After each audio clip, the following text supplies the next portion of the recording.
Look closely at this image. A woman parks a brand new car, walks into an extremely expensive restaurant, and before even touching her food, pulls out the most expensive smartphone on the market to capture the moment. To those watching through stories, she is the very definition of success. But what the 5-inch screen hides is the cold sweat on her forehead when she sees her credit card bill, the chronic stress of maintaining a lifestyle she can barely sustain, and the terrible realization that despite looking like a queen to others, she is secretly broke. There is a silent epidemic corroding our generation: poverty disguised as luxury. We have been conditioned to believe that our worth is tied to the shine of what we display. We spend our entire lives selling our most precious hours in jobs we often dislike just to buy things we do not need, with the sole purpose of impressing people who, in reality, do not care about us at all. It is the theater of vanity, where the ticket costs your peace of mind and your financial freedom. Centuries ago, the masters of ancient Japan identified this exact trap of the human soul. They gave it a name, a precise diagnosis that explains why the desperate pursuit of status is the fastest path to emotional and financial ruin. Today, we are going to dismantle the veil of modern vanity through ancient Eastern teachings and discover how Japanese silence, simplicity, and discretion can shield your mind and protect your money.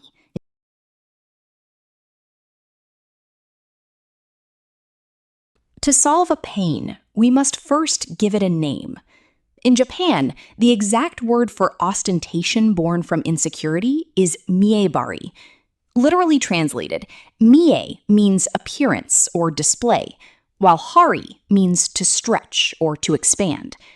Therefore, miejari is the self-destructive act of artificially inflating your image to appear richer, more successful, or more important than you truly are.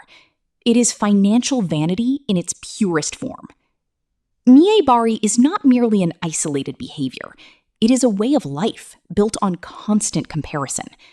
When you fall into the cycle of miejari, your consumption decisions stop being guided by genuine utility or the pursuit of freedom, and instead become dictated exclusively by the gaze of others. You do not buy a vehicle for comfort, you buy it for the impact it will create when you park it at work. You do not travel to rest your mind, you travel to collect digital evidence that your life is enviable. The inevitable result is a life stretched to its financial limits, where any unexpected event can destroy the fragile house of cards you spent years building. Modern Western neuroscience perfectly validates this ancient diagnosis through the concept of hedonic adaptation, also known as the hedonic treadmill. When you give in to the impulse and acquire a new object of desire, your brain receives an immediate surge of dopamine, the neurotransmitter associated with anticipation and pleasure. However, the nervous system quickly adapts to this new level of stimulation. The new car stops being a special event and becomes the new normal. To experience the same feeling in the future, you will need an even more expensive vehicle, an even more exclusive watch. You become an addict running on an invisible treadmill, spending more and more just to maintain the same basic level of satisfaction, while sacrificing your true freedom in the process.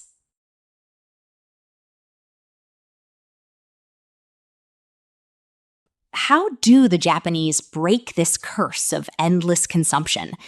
The answer lies in one of the country's deepest philosophies, Wabi-Sabi, Wabi. Wabi refers to tranquility, simplicity, and the beauty that emerges from detachment from the material world. Sabi is the appreciation of the natural wear of time, accepting the imperfection and impermanence of all things.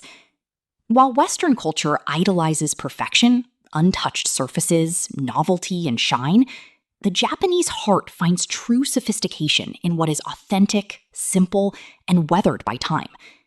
A clear example of this is kintsugi, the art of repairing broken pottery with gold, valuing the object's scars rather than hiding them. Applying wabi-sabi to your personal finances means radically changing your definition of value. When you embrace the beauty of simplicity, the need to constantly upgrade your possessions disappears.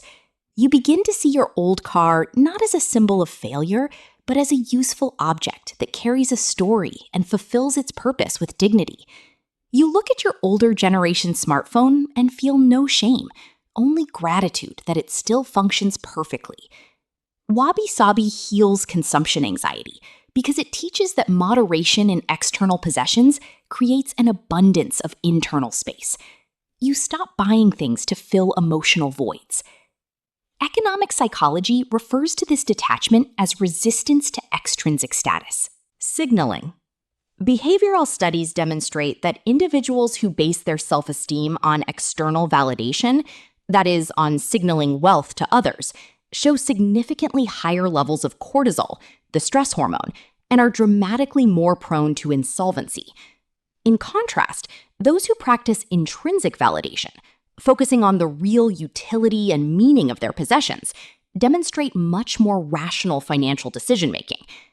By adopting the Wabi-Sabi mindset, you protect your mind from impulsive consumption and shield your wallet from lifestyle inflation, allowing the money that would otherwise be wasted on appearances to remain exactly where it belongs, in your freedom fund.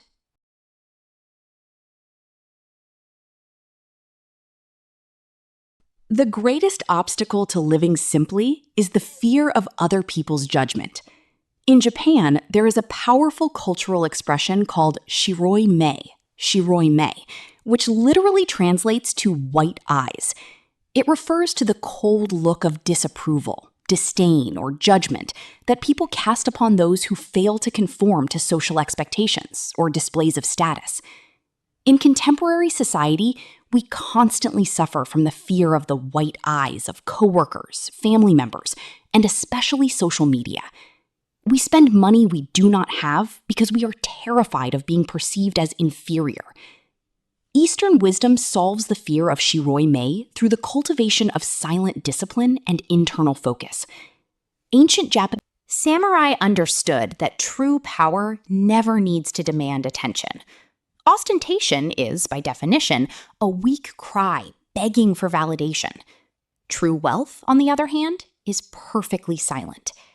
When you develop the mental strength to ignore society's white eyes, you gain one of the rarest superpowers of modern times: immunity to social pressure. You begin accumulating wealth in the shadows, without the need to announce your victories to the world. While others are busy displaying depreciating liabilities, you are quietly purchasing assets that buy your future freedom. In cognitive psychology, this ability to ignore external judgment is known as having a strong internal locus of control.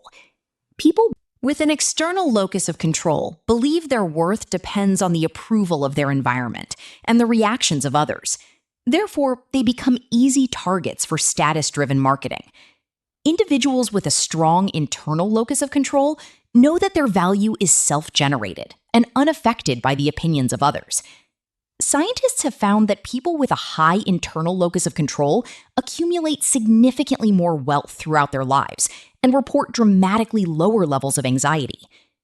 Japanese silence is not merely an aesthetic choice, it is a strategy for survival and financial prosperity. Imagine the peace of laying your head on the pillow, knowing that you owe nothing to anyone. The peace of looking at your bank balance and seeing the price of your freedom growing quietly, month after month. Starting today, whenever you feel the urge to buy something to impress someone, remember Miejari. Ask yourself whether you are buying it for its genuine utility or if you are simply trying to stretch your image to fit the expectations of a superficial world. Choose the depth of Wabi-Sabi. Choose the protection of silence against the white eyes of external judgment. Think about the existential relief awaiting the person who consciously decides to abandon the courtroom of other people's. When society's white eyes, Shiroi Me, turn toward you because you chose not to upgrade your smartphone this year, or because you prefer to live in a modest home and direct your resources toward long-term investments, your mind remains unshaken. Why? Because you have transferred the anchor of your identity from the external environment to your internal core. You have developed the elevated internal locus of control that neuroscience and behavioral psychology so strongly advocate. Let them judge your simplicity. Let them think you are falling behind. While they drown in endless installments to sustain a 30-day illusion on Instagram, you are building a fortress of invisible stability. True wealth is silent because it has nothing to prove to anyone.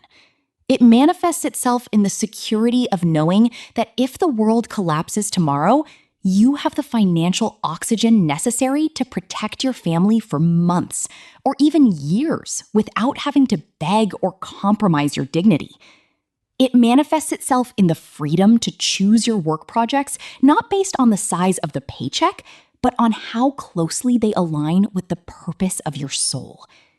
It manifests itself in the ability to spend a Tuesday afternoon walking through a park with the people you love, free from the guilt or panic of losing a senseless race against time. True wealth is not displayed. It is enjoyed in If this lesson resonated with you, subscribe to the channel, leave your thoughtful like, and comment below with the word silence so we know you walked with us until the end of this journey. Until the next awakening.